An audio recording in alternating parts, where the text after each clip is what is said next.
Welcome back. Last time, we authenticated with Metronome and made our first API call. Today, we're moving on to usage events, and this is the foundation of usage-based billing. Whenever a customer takes an action in your product, you capture that as an event and send it to Metronome. In today's episode, we'll look at how to structure those events, send them with the SDK, and make sure they're reliable. Let's jump in. First, let's recall our diagram from episode 1 on how Metronome works. We're implementing step 1 today. These usage events will determine what you can measure, filter, and price later on, so let's make sure to design them right. There are 3 principles to consider when designing events for Metronome. First, work backward from what you need. Start with your billing requirements and think about what needs to appear on your customers' invoices. Second, work forward from what you have. Think about what data is available when the billable action occurs and capture it at the source. And finally, maximize flexibility. Send as much data as possible, even if you don't need it now. That way, if your business needs change, the data is already there. Metronome handles high throughput, so there's no downside to this. Metronome expects events as JSON objects with 4 required fields and 1 optional properties field. Transaction ID is your unique identifier for the event. This is your idempotency key. Metronome ignores duplicate IDs for 34 days, so if you retry a failed request, you won't accidentally bill twice. Customer ID represents the customer the event applies to. You can use email addresses or your internal IDs as aliases. Timestamp is when the event happened. It must be in RFC 3339 format, UTC only. Future events beyond 24 hours get rejected. Event type is the kind of event. Make sure to keep the naming consistent here between events. And then properties is optional but critical. These are key value pairs with your event details. This is where you apply that flexibility principle. Include everything. All keys and values in the properties map should be represented as strings. So that was the general shape of a Metronome event. Now for a quick reminder. Nova is our fictional image generation service with 3 tiers: standard, high-res, and ultra. Let's see what the Nova events look like. Here is our Nova event. Transaction ID is a unique identifier. This ensures idempotency, so retries won't cause duplicate charges. Customer ID is jane@example.com, and that represents who we're billing. Event type is consistently image_generation.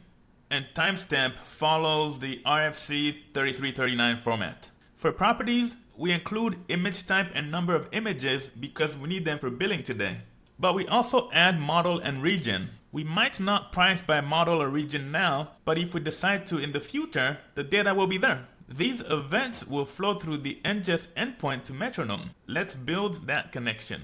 We need a customer to ingest usage for, so I'm going to create one here in the Metronome app, and we'll see how to do that through the API in later episodes. So Jane is a Nova customer, and I'm also going to give Jane an ingest alias, which is the internal identifier that Nova uses in their systems, and they can send to Metronome as the customer ID in their event.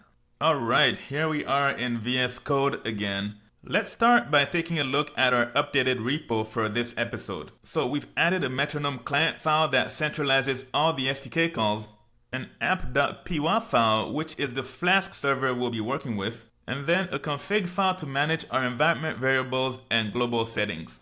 Let's start with the env file and make sure we have our bearer token in here, but also the ingest alias for the customer that we just created in the Metronome app.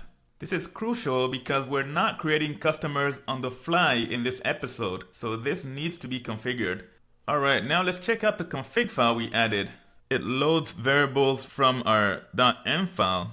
So for episode 3, that's the bearer token and the customer alias. And it also centralizes constants like the event type, so we can reuse them across our project. Okay, so this is our MetronomeClient file, which is a wrapper around the Metronome SDK.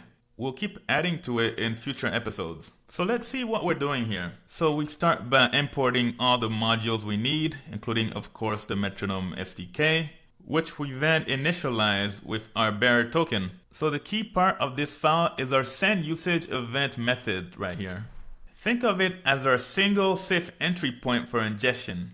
We see all the fields here that we previously covered for Metronome events. So the required ones, which are customer ID, event type, timestamp, and transaction ID. and then the optional properties field as well. So the first thing we do in this method is to format timestamps as RFC3339 to comply with the Metronome API, and also avoid any time zone and microsecond gotchas. And we're doing that with this tiny helper that we can reuse across our code base. Now we can define the event payload that will be sent to the Metronome SDK. And of course, these are just the fields we're now familiar with. So customer ID, and I'll assign to it the customer ID parameter that will be passed to our sendUsageEvent method. And then of course, event type, and I'll do the same here. And then timestamp. So for timestamp, we're gonna do something a little different. We'll call our little helper method that we just created to make sure that the timestamp being sent to the SDK is in the right RFC3339 format. And then transaction ID will just be the same one coming to the method. Those are the required fields. We also, of course, need to account for the optional properties field. And if we find it, make sure it's added to the payload of our event. Okay, so that's our event payload. Now we can send it to the SDK. And once again, we have the nice autocomplete to help us here. So ingest is the endpoint that we want to call, and we'll pass in the event payload. Then we can add a comment here and just a single event. Let's call it a single Nova event. Okay, that's all we need in the MetronomeClient file. Let's now switch over to the app.py file. Alright, so this is our app.py file, and it's a Flask server that exposes HTTP routes. So it accepts requests from an external HTTP client and then sends an event to the Metronome client we just saw.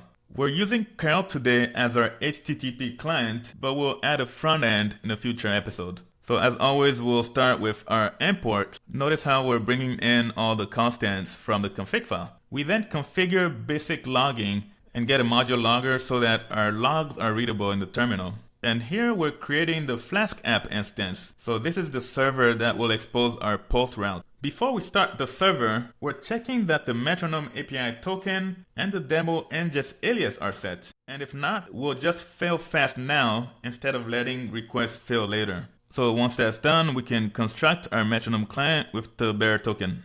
Let's now look at the fun part of this, which is the HTTP route. So this takes in JSON and emits one usage event. And here's an example curl command that we'll look at more in a minute. All right, so what's happening here? Here we're just parsing the body safely so that missing or invalid JSON does not crash the app. And this is the alias that we defined earlier. Here we're just doing some sanity checking on the Nova tier to make sure it's valid. And then we build the properties as strings. If you remember, that's a requirement from the Metronome guidelines. So our properties, image type, number of images, which we're just setting to 1 for this demo, and then the model and the region. Transaction ID is going to come from the caller, so the HTTP client that's posting to this route. And for this episode, we'll just use the current time for our timestamp.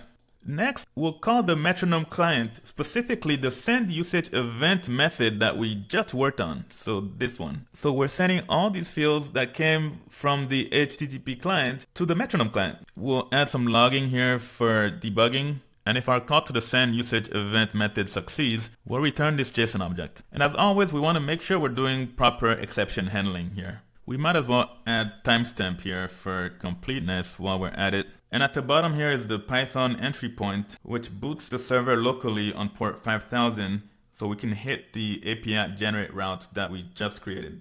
And that's it for our Flask server. Okay, so let's quickly recap what we did. We looked at the config file, which loads all the environment variables, and then the Metronome client file, which is a wrapper around the Metronome SDK, and finally the Flask server, which takes requests from the HTTP client and forwards them to the Metronome client. Let's try running this code now. We'll use the curl request that is up here in the comments. So I'll just create a new terminal, and why don't we split this? So the first thing we need to do is start the server, and of course that's in our app.py file. So I'll just run python app.py and launch the server, and there it is, it's running on port 5000. And then I'm going to send the curl request to our server. So let's look at the properties that we're passing here.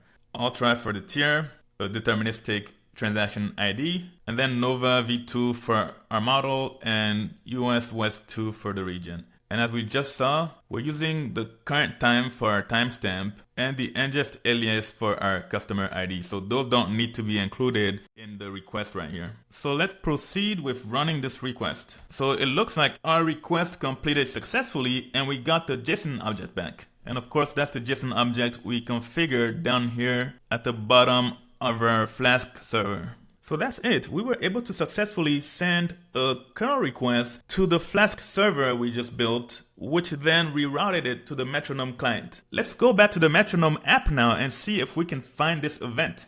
Okay, we're in the Metronome app now. And what we're going to do is go over here to events, and we see the event we just sent. If we click on it, we'll get more details. The payload is right here.